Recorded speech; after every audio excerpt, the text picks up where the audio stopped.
Le garçon et la fille serpent. Il y a bien longtemps, dans un village bordé par la grande forêt de Myombo, vivait un jeune garçon nommé Kalala.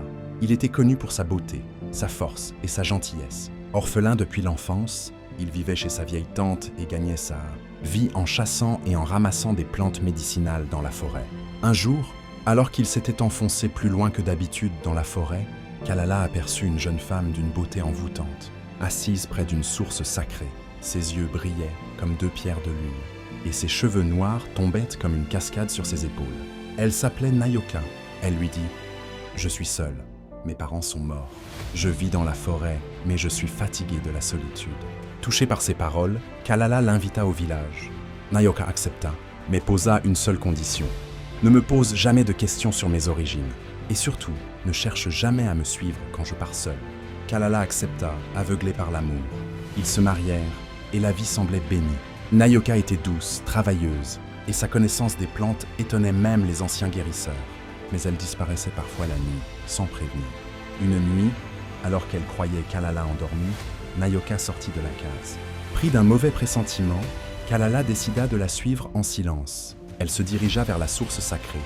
Et là, sous ses yeux, elle se déshabilla et se transforma en un immense serpent aux écailles d'or et d'émeraude. Elle glissa dans l'eau et y resta des heures, dansant dans les vagues lunaires. Horrifiée, Kalala recula, mais une branche craqua sous son pied. Nayoka tourna la tête, ses yeux devenus jaunes et brillants comme ceux d'un serpent. Elle le vit. Il tenta de fuir, mais elle apparut soudain devant lui, dans sa forme humaine, le regard triste. « Tu m'as désobéi, Kalala. Je t'aimais. Mais maintenant que tu connais mon secret, je dois partir. Je suis Mwanangoma, fille du roi serpent des profondeurs. Je ne peux pas rester parmi les humains si l'un d'eux connaît ma vérité. » Elle toucha son front doucement. Kalala s'endormit aussitôt. Le lendemain, il se réveilla seul près de la source. Nayoka avait disparu. Personne au village ne la revit. Mais parfois, au clair de lune, les anciens racontent qu'on entend encore une voix chanter près de la source et que si un cœur pur s'en approche, Nayoka pourrait revenir. Des années passèrent depuis la disparition de Nayoka. Kalala n'avait jamais cessé de penser à elle. Il ne s'était jamais remarié. Chaque mois, lors de la pleine lune, il se rendait en silence à la source sacrée, espérant apercevoir son reflet ou entendre sa voix. Mais une nuit, alors que la lune était rouge sang, un vieillard aveugle arriva au village. Il demanda à parler à Kalala. « J'ai marché depuis les montagnes de Lwembe, dit-il. Les esprits de l'eau m'ont envoyé. Ils disent que ton cœur n'a pas oublié la fille serpent. » Kalala, surpris, répondit « Comment pourrais-je l'oublier?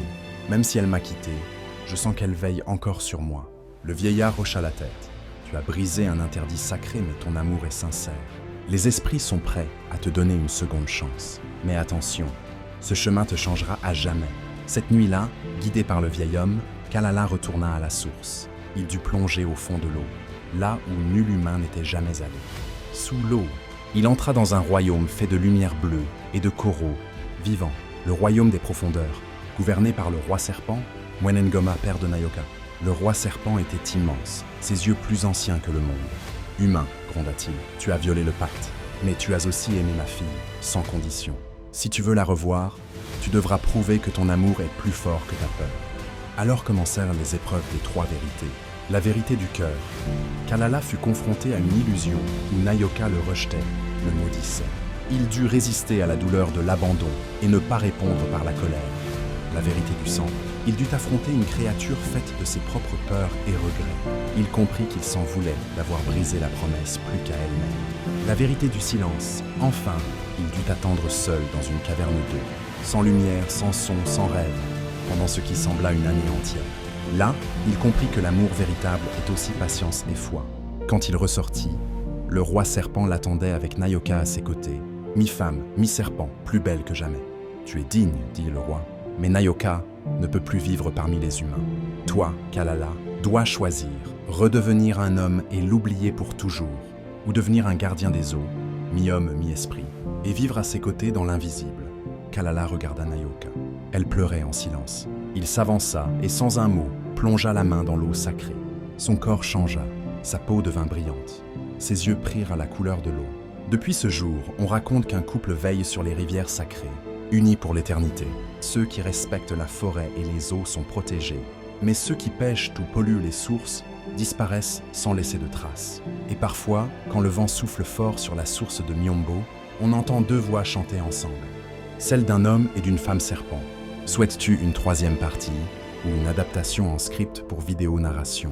Le temps passa et les anciens commencèrent à raconter aux enfants du village l'histoire de Kalala et Nayoka, devenus les gardiens des eaux sacrées. Personne ne les voyait plus, mais les signes de leur présence se faisaient sentir. Quand une sécheresse menaçait, une pluie douce tombait sur la source. Quand un enfant tombait malade, une herbe rare poussait sur la rive, brillante comme l'émeraude. C'était leur bénédiction.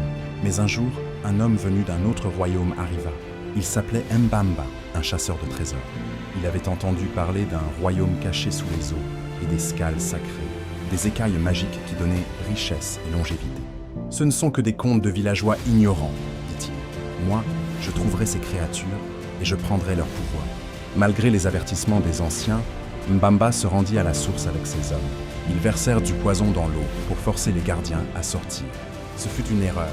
La forêt tout entière devint silencieuse. Puis un rugissement venu des profondeurs retentit. L'eau bouillonna et deux silhouettes surgissent.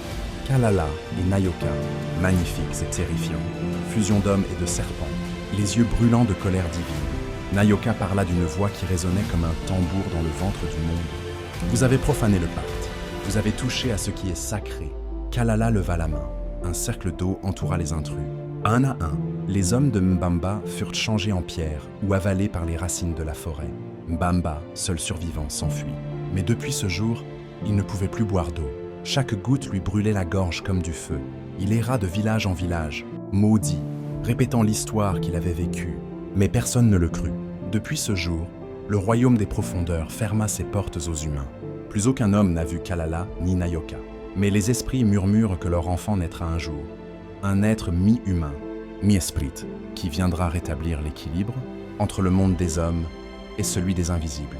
Et les anciens disent encore, quand tu t'approches de l'eau, incline-toi et salue, car on ne sait jamais si le gardien des eaux t'observe, et si un jour tu entends un chant doux au bord d'une rivière.